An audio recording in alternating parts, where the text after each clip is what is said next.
The flashing red lights in Medical Bay 7 cast an eerie glow across Dr. Blue's shimmering scales. The alien doctor had never seen readings like these before. The patient lying unconscious on the bed should have been dead hours ago, yet his vital signs remained stubbornly stable. "Impossible," Dr. Blue muttered, their bioluminescent patches pulsing with confusion. The medical scanner in their webbed hands showed radiation levels that would have turned most species into cellular soup.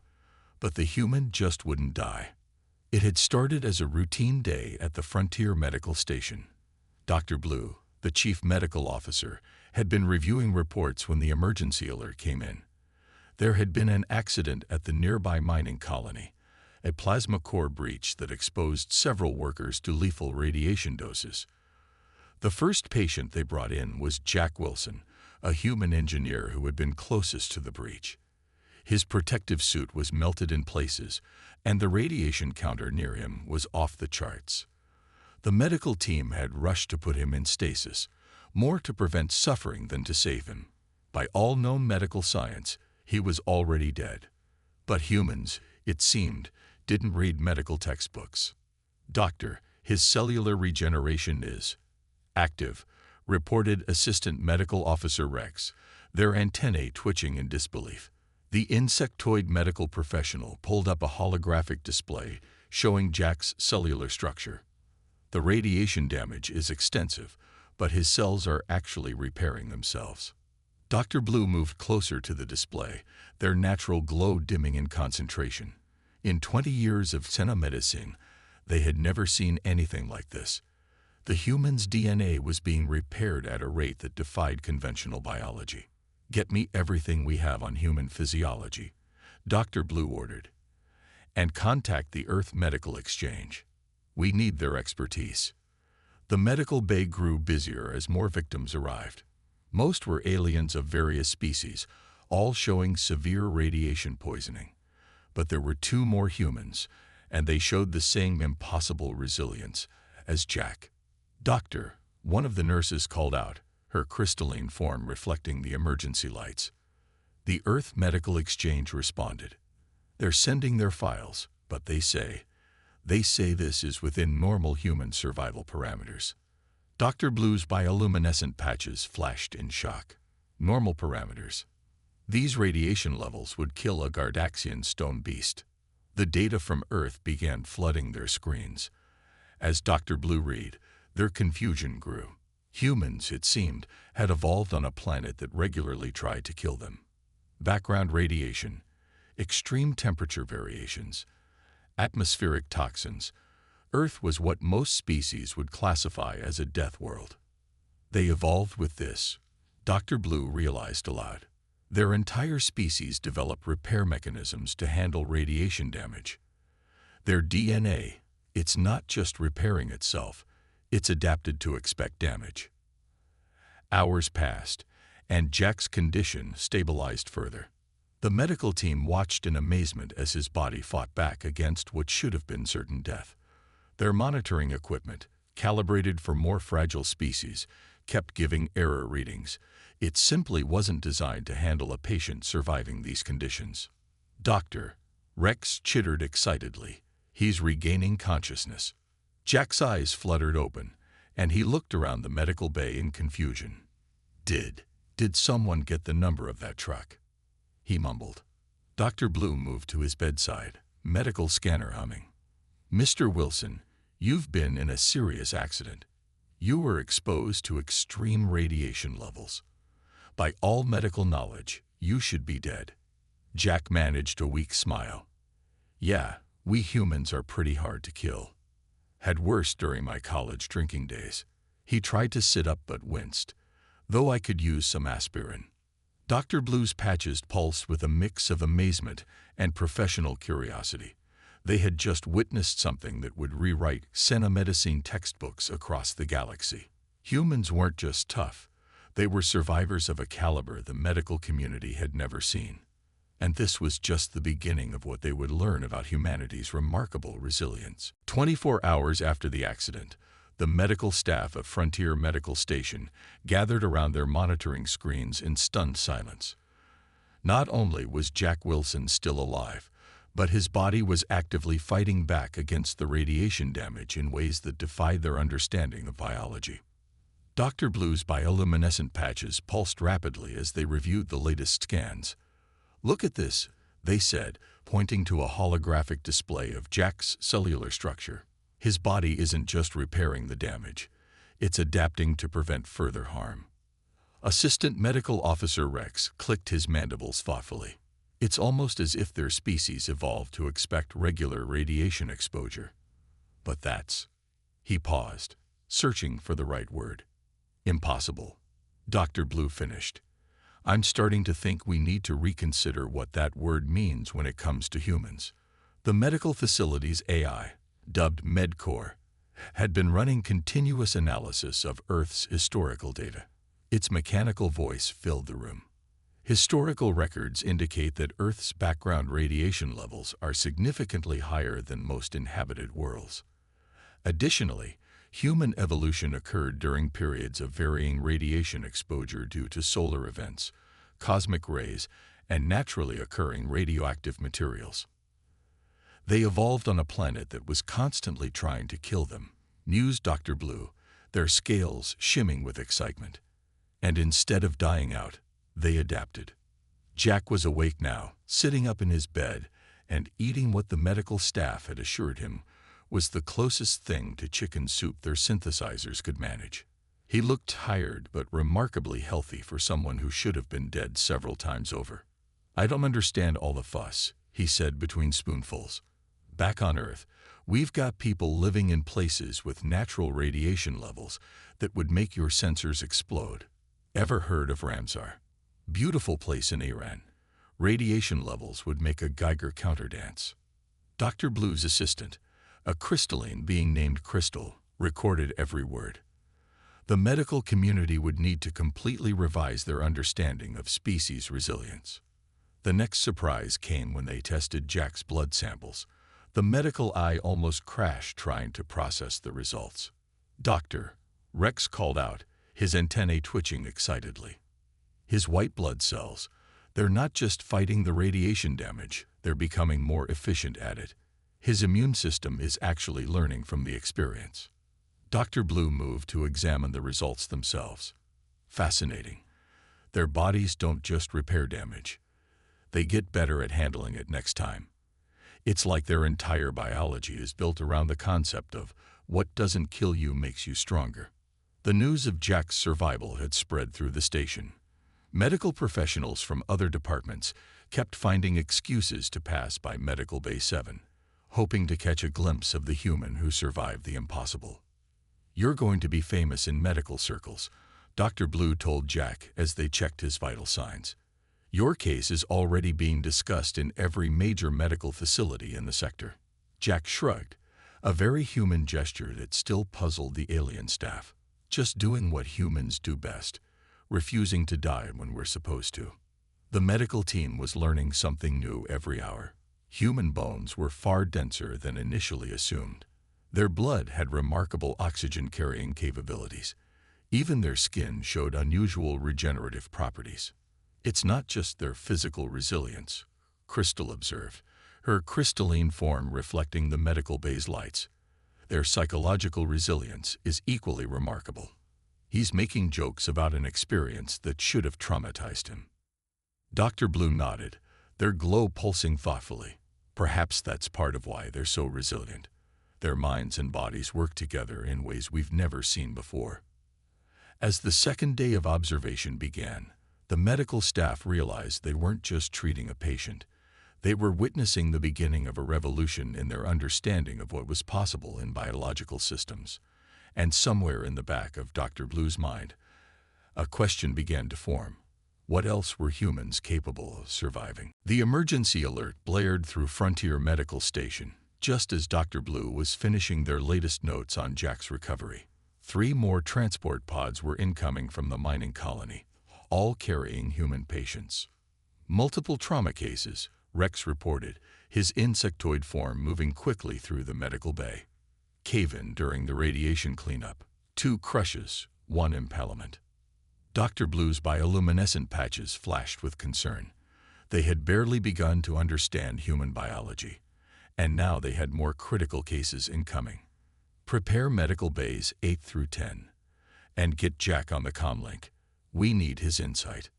The first patient arrived within minutes, a large human male with half a support beam through his shoulder. The medical team froze, expecting to find him unconscious or dying. Instead, the man was awake and trying to convince the medical transport team that he could walk. "Sir, please remain still," Crystal said, her crystalline form shimmering with stress. "You have a metal beam through your body." "Just a flesh wound," the man grimaced. "Name's Mike. Got more folks coming who need help more than me." Dr. Blue's patches pulsed rapidly as they scanned Mike's vital signs. By any normal medical standards, he should be in shock. Instead, his body was flooding with natural painkillers and something their sensors identified as adrenaline. "Jack," Dr. Blue spoke into the comlink. "We need to know, is this normal human behavior with severe injuries?" Jack's voice came through, sounding amused. "Oh yeah, totally normal. We call it walking it off. You should see what happens during what we call sports injuries. Had a friend finish a football game with a broken leg once." The second patient arrived, a woman trapped under fallen mining equipment for 20 minutes. The medical team had expected crushed organs and severe internal bleeding. Instead, they found her bones had absorbed most of the impact, cracking but protecting her vital organs.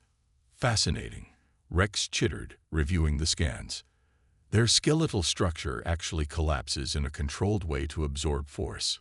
It's like they evolved to survive being crushed." The third patient came in with multiple fractures and severe blood loss. Dr. Blue prepared to place them in stasis, but Jack's voice crackled through the comlink again. "Doc, humans can lose a lot more blood than you'd think and still make it. Just keep the fluids coming and the heart pumping. We're pretty good at bouncing back." The next few hours were a crash course in human emergency medicine. The medical team learned that human pain tolerance wasn't just high, it was almost configurable. Their patients could somehow choose to remain conscious and coherent through procedures that would send other species into shock. "It's like they can just decide not to die," Crystal observed, watching Mike joke with the medical staff while they carefully removed the beam from his shoulder. Dr. Blue was rapidly updating their medical database. Humans could survive blood loss of up to 40% of their volume. Impossible for most species. Their bones began healing even as they were being set. Their tissue could be deprived of oxygen for periods that would leave other species with permanent damage. "Doctor," Rex called out, "you need to see this. The woman who was crushed. Her bruises are already changing color. Her body is breaking down the damaged tissue and recycling it. I've never seen healing this fast without medical intervention." The medical eye was continuously updating its treatment protocols, learning that human patients required far less delicate handling than other species. They could tolerate stronger medications, recover from deeper anesthesia, and handle more aggressive treatments. By the end of the shift, all 3 new patients were stable and improving. Dr. Blue stood in their office, reviewing the day's events. Their glowing patches pulsed with a mix of exhaustion and excitement. "Send a message to the Galactic Medical Council," they told the medical eye. Subject: urgent update on human medical capabilities. Message: everything we thought we knew about biological resilience needs to be reconsidered, and attach all of today's case files. The AI paused before responding. "Doctor, should I include the clip of Mike trying to help treat other patients while still having a beam through his shoulder?" "Especially that," Dr. Blue replied. "The council needs to understand, we're not just dealing with tough biology. We're dealing with a species that refuses to act like proper patients." The calm of the night shift at Frontier Medical Station shattered when Tom Baker was rushed into Emergency Bay 3. The human mining supervisor had been trapped in a sealed chamber filling with toxic gas for nearly 15 minutes before rescue teams could reach him. "Vital signs critical but holding," Rex announced, his antennae twitching frantically as he read the scanner outputs. Lung tissue showing severe chemical burns. Heart rate elevated but strong. Dr. Blue moved swiftly to the patient's side, their bioluminescent patches glowing bright with urgency. He needs immediate surgery to prevent further tissue damage. Prepare the standard anesthesia protocol. The first warning sign came when Tom's body simply ignored the initial dose of anesthesia. The second dose barely slowed him down. By the third dose, enough to knock out a Jovian war beast, Tom was still muttering about needing to check on his crew. "Impossible," Crystal whispered, her crystalline form flickering with stress. That much sedative should have stopped his heart, not just failed to sedate him. His body is burning through the drugs too fast, Dr. Blue realized, their glow pulsing with sudden understanding. The same survival mechanisms that let humans process toxins are breaking down our medications before they can take effect. They needed a new approach, and fast. Tom's damaged lung tissue was getting worse by the minute. Jack Wilson, now recovered enough to assist as a consultant, spoke up from his observation position. "Doc, you're fighting against human adrenaline. Our bodies pump that stuff out like crazy in emergency situations. Makes us stronger, faster, and really hard to put down. You need to work with it, not against it."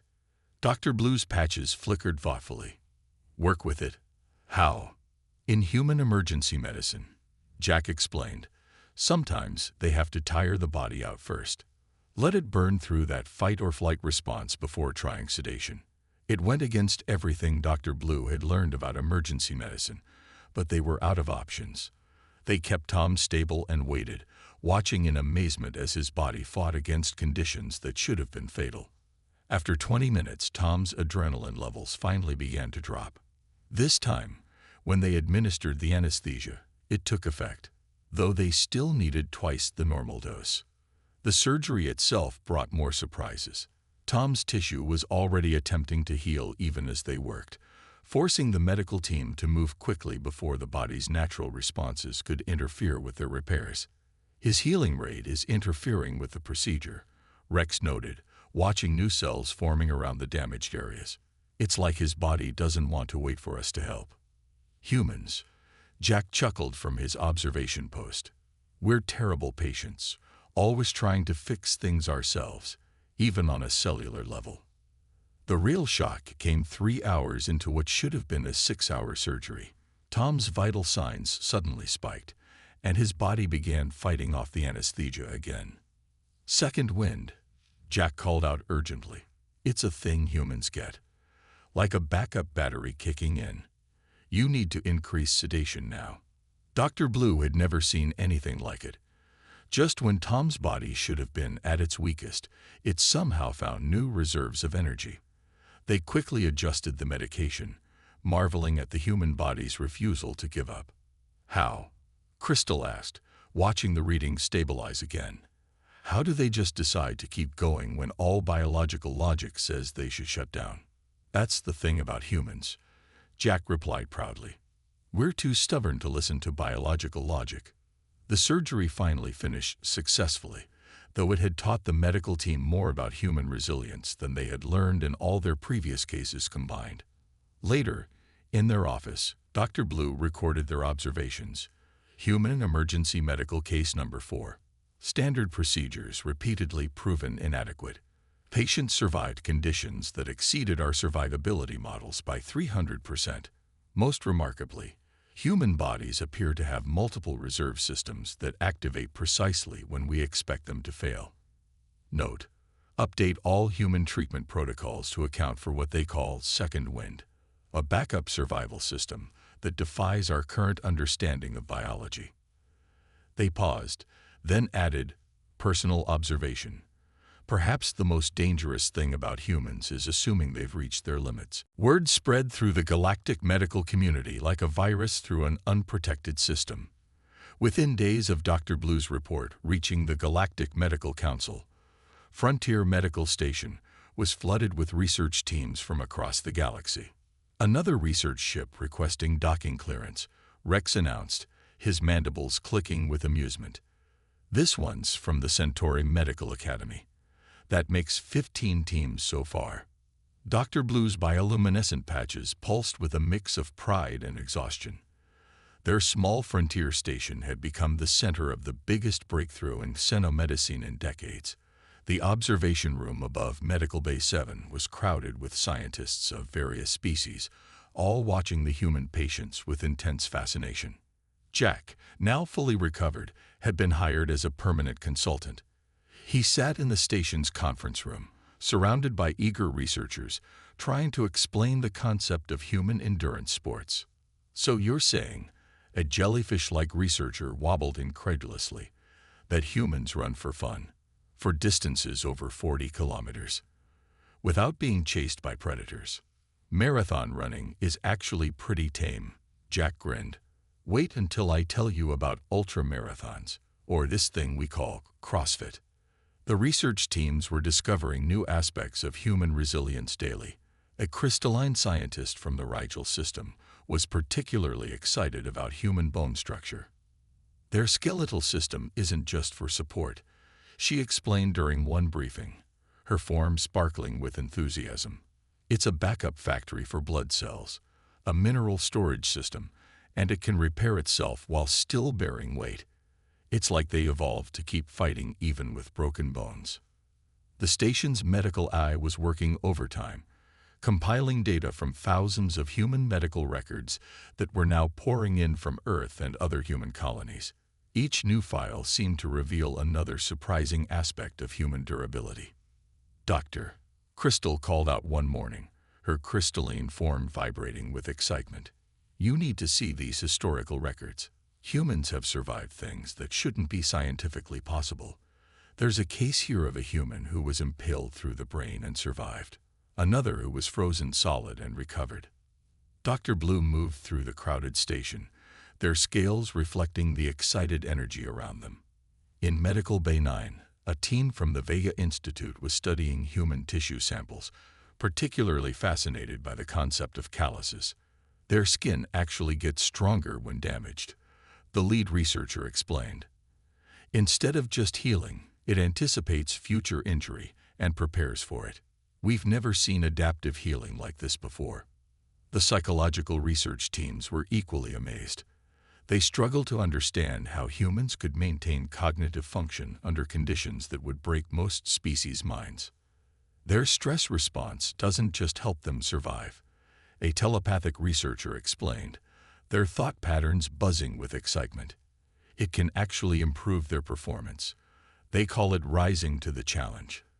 It's as if the worse the situation gets, the more determined they become to overcome it."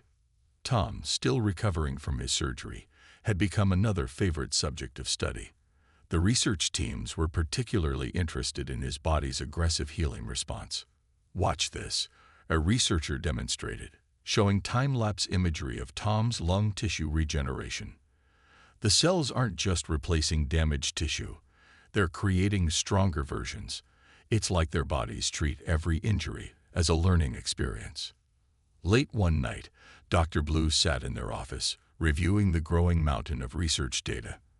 Their glow pulsed thoughtfully as they recorded their latest observations.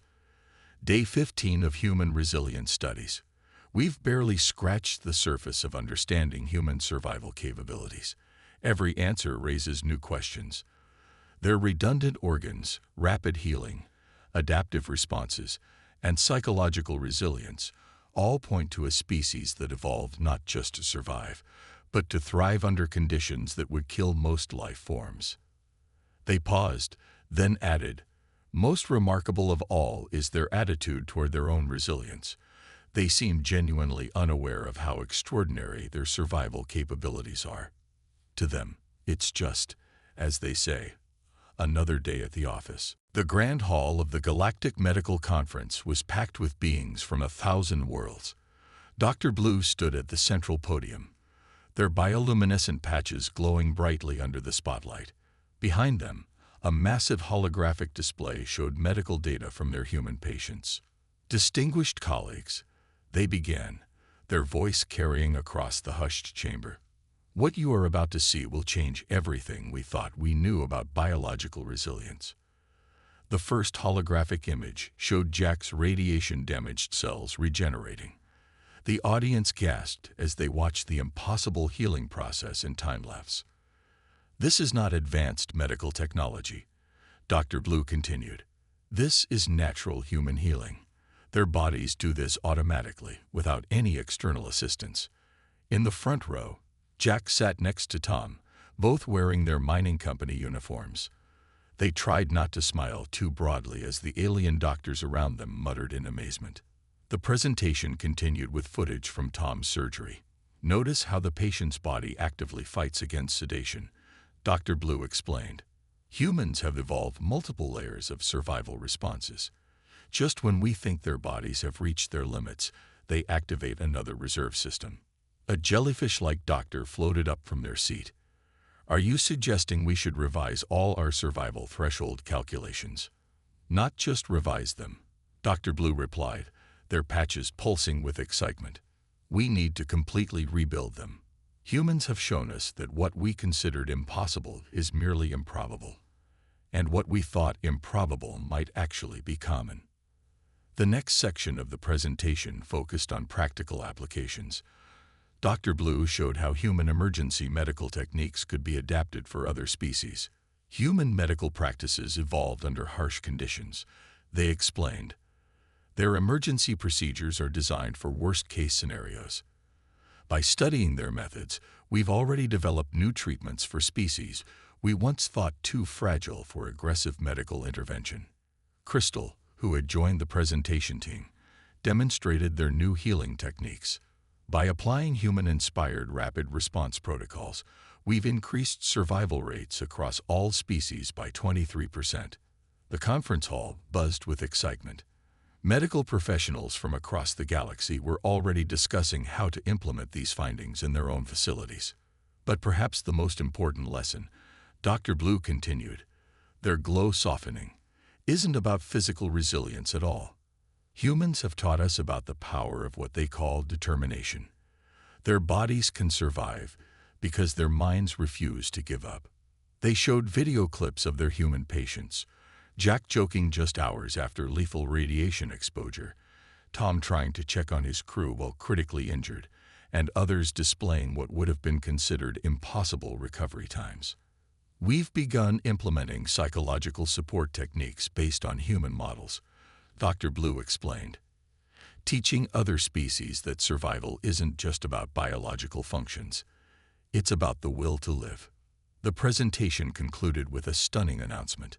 The Galactic Medical Council has approved the establishment of the first human medical integration program. We will be training doctors of all species in human medical techniques, and human doctors will share their unique perspectives on survival and recovery. The applause was thunderous. Medical teams from across the galaxy lined up to register for the new program. In the chaos of excitement, Jack turned to Tom with a grin. "Should we tell them about the guy who survived at sea for 3 days by sleeping on jellyfish?" "Let's wait," Tom chuckled. "I don't think they're ready for all our survival stories yet." Dr. Blue's final remarks echoed through the hall. "Today marks the beginning of a new era in galactic medicine. Humans have shown us that the impossible is just a challenge waiting to be overcome. Their resilience isn't just about surviving. It's about thriving in conditions that should defeat them. And now, that knowledge will help us save lives across the galaxy." As the conference erupted into excited discussions, Dr. Blue's glow pulsed with satisfaction. They had done more than just document human resilience. They had started a medical revolution. And somewhere in the back of their mind, they wondered what other impossible things humans might teach them about survival. 6 months after the historic Galactic Medical Conference, Frontier Medical Station had transformed from a quiet outpost to the galaxy's leading center for human medical studies. The once empty corridors now bustled with medical students from hundreds of different species, all eager to learn about human resilience. Jack walked through Medical Bay 7, which had been converted into a teaching center. His old recovery bed was now a historical marker, with a plaque reading Site of First Documented Super Survival Case Study. And this, he explained to a group of wide-eyed alien medical students, is where Dr. Blue first realized The humans don't die as easily as the textbooks say we should. A small floating alien raised an appendage. Is it true that you were telling jokes while your cells were being destroyed by radiation? Well, they weren't very good jokes, Jack grinned. Radiation poisoning really hurts your comedic timing. Dr. Blue, passing by, caught the comment, and their patches flickered with amusement. Their latest paper, Understanding Human Resilience, a Revolution in Survival Theory, had become the most cited medical document in galactic history. In the new research wing, Tom was helping Crystal demonstrate human healing capabilities to another group of students. His fully healed lung tissue had become a famous case study. The key, Crystal explained, her crystalline form sparkling under the medical bay lights, is not just studying how humans survive, but understanding their attitude toward survival itself. They don't just endure, they adapt and improve. The station's medical eye had been upgraded to handle the flood of new human medical data. Its database now included thousands of cases of human survival against impossible odds, each one helping to rewrite galactic medical protocols. Today's lesson, the AI announced in one of the teaching theaters, will cover human emergency medical techniques and their adaptation for non-human species. Please note that the phrase "walk it off" is not actually a medical recommendation, despite its popularity among human patients. The new human-alien medical exchange program was flourishing. Doctors from Earth were arriving regularly to share their knowledge, often surprising their alien colleagues with their practical, sometimes unorthodox approaches to treatment. You did what? Dr. Blue asked one human doctor who had just described an emergency field surgery. Used a credit card as a temporary splint. The doctor shrugged. Sometimes you have to get creative. In their private office, Dr. Blue was recording their latest observations. The more we learn about human resilience, the more we realize it's not just their biology that makes them remarkable. It's their entire approach to survival. They don't just survive despite the odds. They seem to take the odds as a personal challenge. Rex entered the office, his antennae twitching excitedly. Doctor, you need to see this. The latest survival rates from hospitals using our new human-inspired protocols. They're up by 47% across all species. Dr. Blue's glow pulsed warmly. The station's work was saving lives across the galaxy, all because of a mining accident that should have been fatal. In the station's recreation area, now nicknamed the Survivors Lounge, Jack and Tom sat with a group of alien medical professionals, sharing more stories of human endurance. And then there was this guy in Australia, Jack was saying, who punched a shark to survive. Perhaps we should save that story for the advanced class. Tom interrupted, noticing some of their audience looking faint. The station's main display showed a constant stream of new arrival notifications as more students and researchers poured in from across the galaxy. Each came hoping to understand how a species from a small blue planet had survived everything their harsh world had thrown at them, and emerged stronger for it. Dr. Blue stood at their office window, watching the busy corridors below. Their final note for the day read, "Perhaps the greatest lesson humans have taught us isn't about medicine at all. They've shown us that the greatest survival trait isn't physical strength or advanced biology. It's the simple, stubborn refusal to accept limitations. In understanding humans, we've learned not just how to survive, but how to thrive in a universe that constantly challenges us. And that might be the most valuable medical discovery of all."